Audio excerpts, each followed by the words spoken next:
It's time to talk about the very best comic books you can get your hands on this week. We've got 4 indie comics, 2 Marvel and 1 DC this week. Returning is Drew from Comics Elite. Drew, you guys were down at Dallas Fan Expo. Glad to have you back. Thanks. Glad to be back. Met Max, met Josh, Aaron, Joe. Perch sighting. We had a perch sighting. It was a great time. It was great meeting everyone. Give everyone a big old, Papa Bear hug when I met them. And met a lot of great customers, a lot of great fans. It was a very, very great show. One of the best I've ever been to. Very nice. I heard you guys had an informal comics aficionados panel of your own. Yes, we did. We're like, you know what we're missing? We're missing Wes. It's the only way that this would be complete right now. I don't know if you're missing me. Maybe I'll be able to show there another time. But let's get right into some of these damn good comic books on the indie scene. First up, I'm definitely recommending Rogue Sun #5 from Image Comics. Ryan Parrott, Abel. They are really introducing a lot of layers to this story. It turns out Dylan and his father are not the only ones that have had powers within this family. His mom had powers, and they did a really good job flashing back, explaining how she got her powers. And she doesn't seem quite as heroic as his dad now kind of is kind of seeming like. I'm getting really a lot of like Marvel 90s throwback vibes to this, like reading Darkhawk early on or Ghost Rider early on. Like I'm getting those good vibes or good character building here.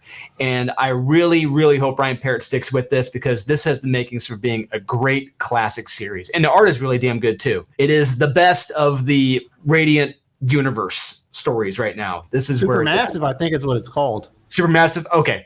It's the best of the Supermassive universe. I don't disagree with you at all. I think it's not even close. I think Rogue Sun is easily the standout.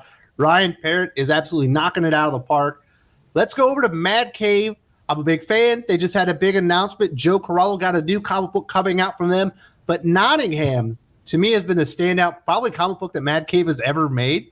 Issue #8 came out this week. David Hazard, Shane Connery-Volk. The art, once again, is absolutely fantastic. And we have this weird relationship between the Sheriff of Nottingham and Robin Hood, who normally are at odds with each other. It feels like there's starting to be like this mutual respect and maybe even admiration for the two as they're trying to go and ransom King Richard from France, and they keep getting ambushed. Their enemies are always on their heels, and they finally figured out a traitor is in their midst. God dang it.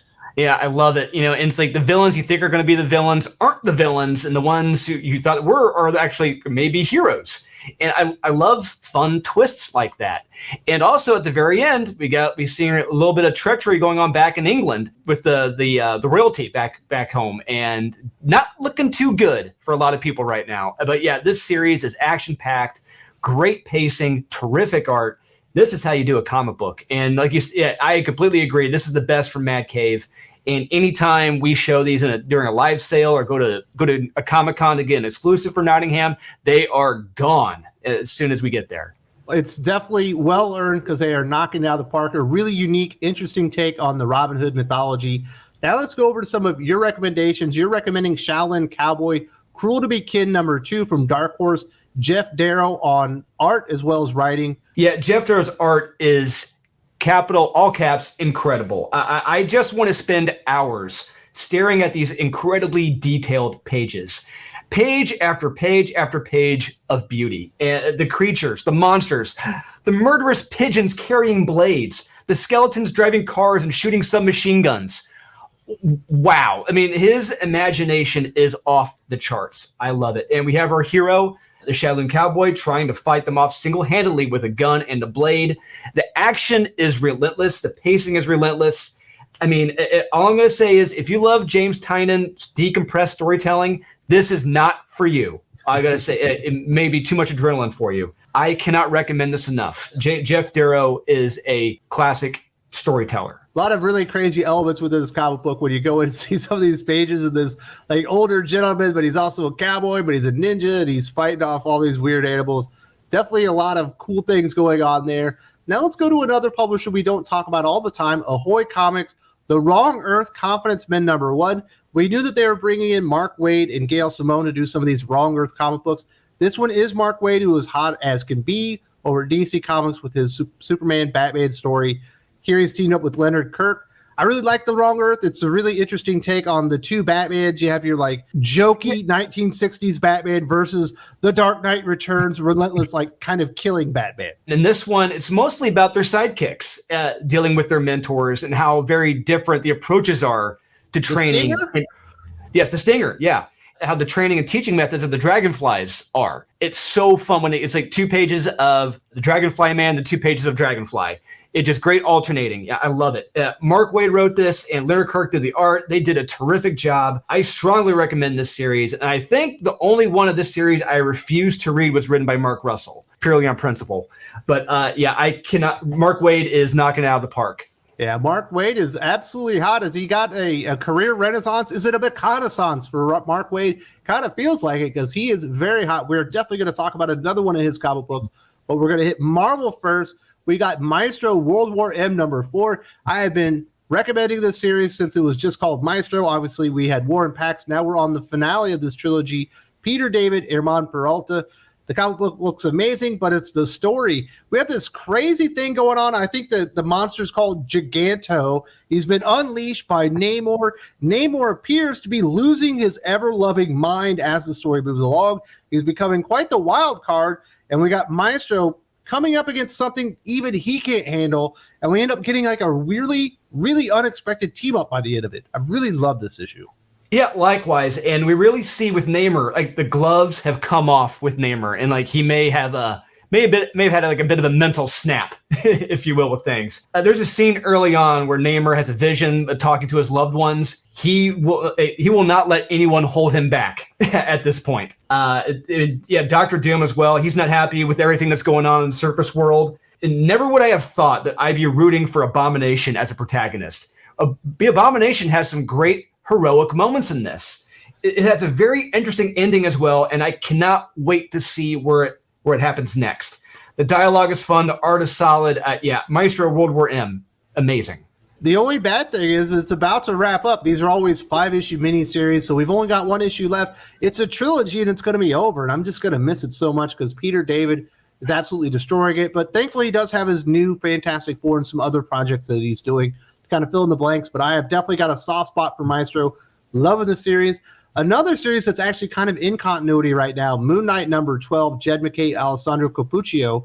They've been working towards this for a year. A lot of cool stuff going in there with Hunter Moon and everything, but it's all been about Zodiac as of late. That's been the big antagonist for Moon Knight, and this is the big showdown. This is the conclusion to it. Perhaps they could have played it out with a little bit more melodrama as to what was going to happen, but we do get to see Moon Knight go into, I don't know, Haiti or something and seeing other people that used to be Moon Knight being crazy and all kinds of stuff. The art is absolutely over the top good and a lot of cool stuff going on here. I wish it could have been a little bit better, but I'm still really enjoying it. Yeah, me too. And I'll say I was, by the ending of it, with what happened between Zodiac and Moon Knight, I was like, wait, huh? Right there is kind of anticlimactic, but it was still good leading up to it. But I'm very curious to see where it goes next, because like the page after that, it's like, whoa, wait, huh? And it should be a lot of fun with the next issue. But yeah, it's still a solid issue. Solid surprises, action, the art is terrific. Yeah, please check out Moon Knight. Moon Knight has been good since the very first issue. This might be maybe the weakest issue of all of them, but it's still good compared to everything else going out there.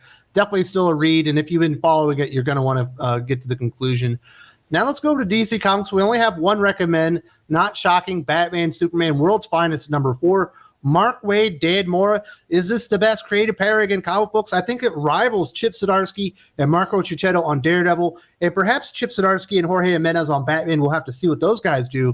This series has been absolutely amazing, and we get one of the most insane fights. You do have a magic-powered, evil, controlled Hal Jordan going at it with the World's Finest themselves, and it's not going too well for him at that moment. He's kicking ass, taking names, and then there's something that happens that seems a little bit out of character, but hey, it's comic books. Sometimes you just got to roll with it.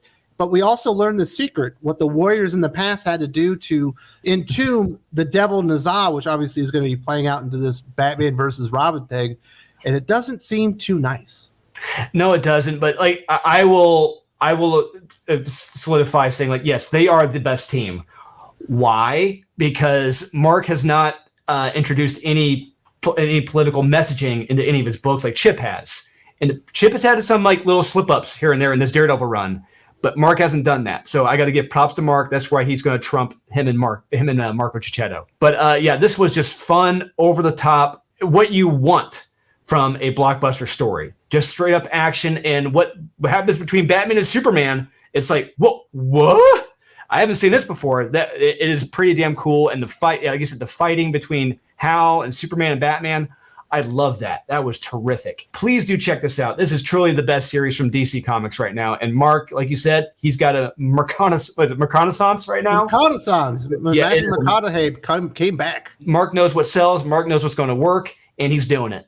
Every single issue, every single page. You have to check this out. Absolutely. If you're a fan of DC Comics, you like Silver Age, even Bronze Age DC, like that kind of throwback feel to it, this is the comic book for you, but it does have a more modern art. Obviously, Dan Moore is no slouch whatsoever. If he's not a recognized superstar in comic books when this series is over, something has gone terribly wrong, because he is doing magnificent work. Excellent comic book. I want to say thank you very much to Drew for joining me, talking about the very best comic books of the week. Is there anything else you needed to say before we wrap this up? Read more comics, guys, and go to Kickstarter and check out the Merc Magazine Summer Special. We're just past 50,000 with less than 2 weeks to go. Well, congratulations and job well done, my friend. Thank you. DC Comics also has Dark Crisis going on full throttle. This week we got 2 tie-in issues from The Flash, as well as Dark Crisis Young Justice. I would recommend one of them, kind of, but the other not so much.